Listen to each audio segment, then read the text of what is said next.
What is going on, all you Pokemon collecting maniacs out there? This is Ryan, the PikaPikaPaPa, and today we're going to be looking at the top 10 singles cards that have exchanged hands the most on TCG Player last month. We do this every month. We have a ton of fun, and we've been doing this for quite a while, and that is important to keep top of mind as we go through this video. There's a couple different reasons why. First and foremost, you know, I love when I get information straight from TCG Player. I say this all the time. Like, they are one of the biggest marketplaces for buying and selling Pokemon cards. So anytime they give us information about what's actually happening behind the scenes, it's incredibly important and relevant. And as I said, we've been doing this for so long. I promise you, when we see cards that are on this list multiple months in a row or multiple times over a period of like 6 or 8 months, almost always that leads to these cards being incredibly popular down the road. And we've seen some really strong price gains. So this is an awesome video to keep our finger on the pulse of what the broader market is going after. And with that being said, we've done this a while. We've done this during the launch of Twilight Masquerade. We've done this during the launch of 151. I mean, we've done this for over 18 months now, and I can definitively say, I went back and checked,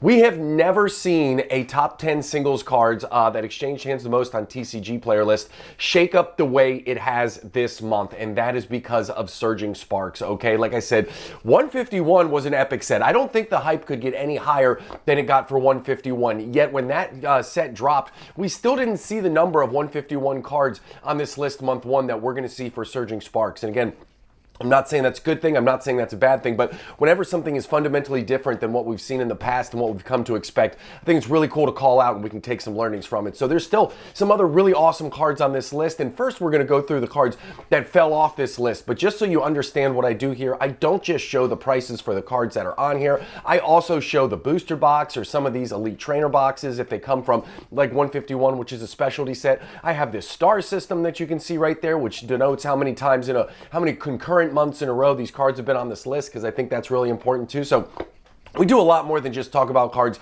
and the prices that they changed month over month. So listen, if you get into this video, if you have a ton of fun, and if you think you want more, hit that subscribe button. As I said, we do this all the time. If you like what you see, give us a thumbs up. And if you have questions or comments, drop them down below. Now, the most important thing for me is before we even get to the cards that are on the list, let's look at the cards that have fallen off the list. And as I just said, my gosh, month over month, we have seen some epic cards fall off this list. And let's start with Paldean Fates. I mean, you got the Bubble Mew that's up over $300 right now, still climbing in price. You got the Charizard, right? That Charizard's absolutely been on fire as of late. But guess what? They fell out of the top 10. Now, the list that TCG Player sends me, it's not just the top 10. It actually lists them all the way down to number 100. So the Mew fell out of the top 10, but it is still at number 13. So if there wasn't this influx of Surging Sparks, that Mew would still absolutely be on the list. Same thing with the Charizard. It only fell to number 15. And then falling right outside of the top 10 is the Blastoise from 151.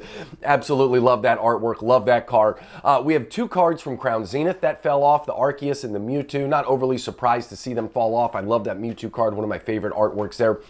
The Terrapagos from Stellar Crown, I would not expect that to be back on this list anytime soon. I think people are going to be focused on other things right now.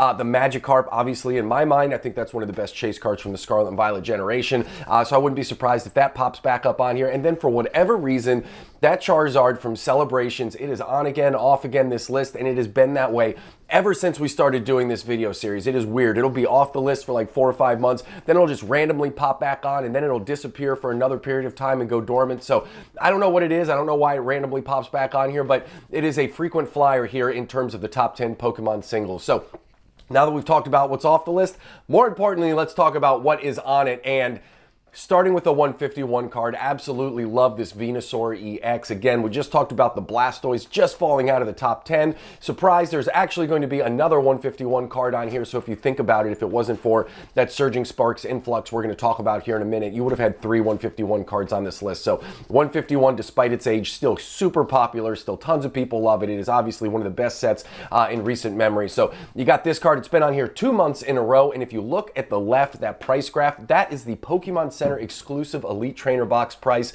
and my goodness, it is up to $240. That is absolutely crazy to think about. I have no idea how high is for that, but I'm excited to watch it run. And then This card itself, it seems to be holding steady right above the $70 price point, so we'll see. It tried to break down below it a couple weeks ago, but it's been able to kind of work its way back up, so we'll see where this card settles at. But $70 for one of the top cards from one of the best sets in a long time feels like a really cool price point. Now, the next one we're going to talk about right here, we're getting into the Surging Sparks part of this video, and I love this card. Now, when we did our original Surging Sparks video review where we talked about the set in general, the artwork on this Hydreigon right here, I just love it. I think it's engaging. I think it's cool. Purple's one of my favorite colors. I love the way it all works together. So I think this card will be in my personal collection at some point. I will tell you, though, I will not pay $100 for this card. I think this is one of the cards that when the dust starts to settle and things start to kind of calm down a little bit in the Surging Sparks space, I wouldn't be surprised if this card starts to come back down. I'm not one who gives predictions on price because I have no idea what the market will do,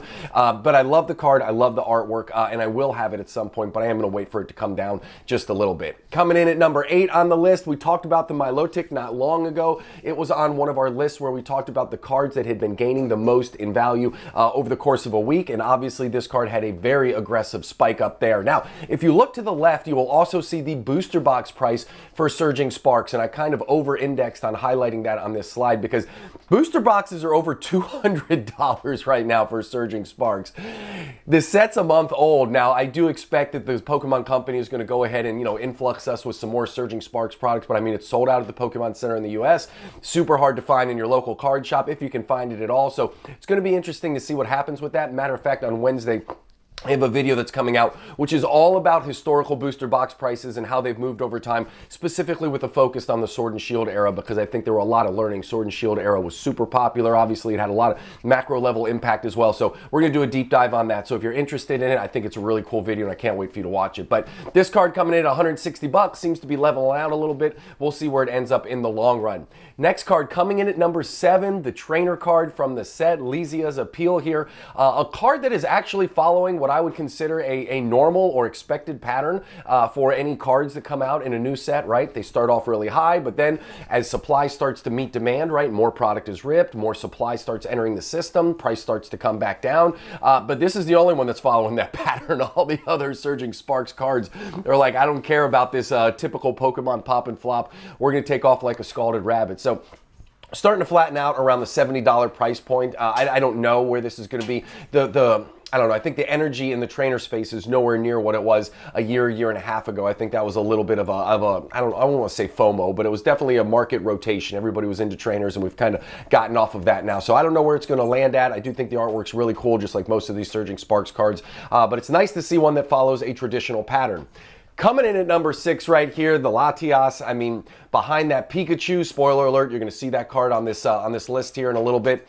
Behind that, this is the number 2 chase card, right? And I think rightfully so. Just because I think it's the number 2 chase card doesn't mean that it's priced appropriately right now. I have no idea where this is going to settle. I mean, we have had a lot of sets in the past where you have multiple cards over that $200 mark, and obviously Latias is a wildly popular Pokemon. It has some history of having a really strong price for some of its cards, so who knows where it's going to land. Now, it did get really high there not long ago. You'll see this was like a $265, $270 card. It's starting to work its way back down. It looks like it's starting to settle right around that $240, maybe in the $250 range, so we'll have to keep an eye on this and see how it performs in the long run. Again, the set's only been out for a month. Like, this is the infancy of Surging Sparks. Who knows where all these things are going to go, but certainly the market loves this card, and this card is performing very, very well. The next one here, a little bit of a head scratcher for me. Now, it's not because I don't think the card is great. You know, I love Pikachu, obviously, PikaPikaPaPa, right? Like, Pikachu is my jam. But in the history of Pokemon cards, traditionally, not in all instances, but in most instances, gold cards just don't do that well. They don't seem to hold their value over time.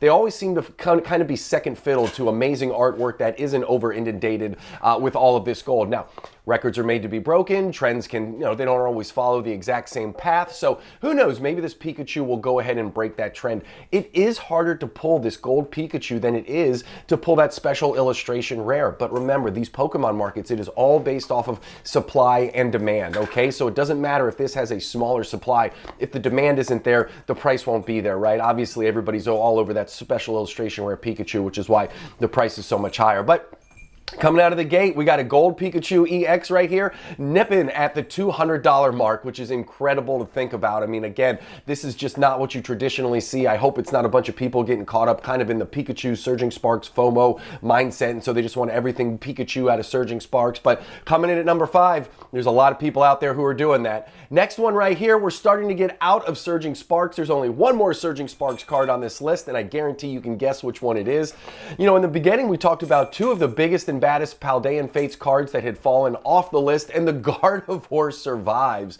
Now, this wasn't on the list last month, but again, when we look at the movers and shakers, right, every week on Sunday, you know, the TCG Player provides us with some information for cards that are kind of making the biggest waves on their website. We have seen this Gardevoir card on there a couple different times, and you can see it spiked up in price all the way up to $60, then it started to work its way down, and you see that light blue bar graph right there where it kind of spikes up to the 120 mark. There was a little bit of a buyout, right? I think somebody went on and was kind of trying to prop the price up a little bit more, and it's starting to respond by going up a little bit, but I don't know if it's going to be able to hold on to it in the long run. I just don't know. If you're a long-term buy and hold collector investor like I am, I don't know if 5 to 10 years from now, people are particularly going to care about this Gardevoir EX from Paldean Fates. I certainly don't think they're going to care as much about it as they do for, say, the Charizard or the Bubble Mew, or maybe even some of the baby shiny cards that are in this set. But the artwork's awesome. Gardevoir is a super playable Pokemon, so coming in at number 4, obviously a lot of people are very excited about this. And just because I have to do it,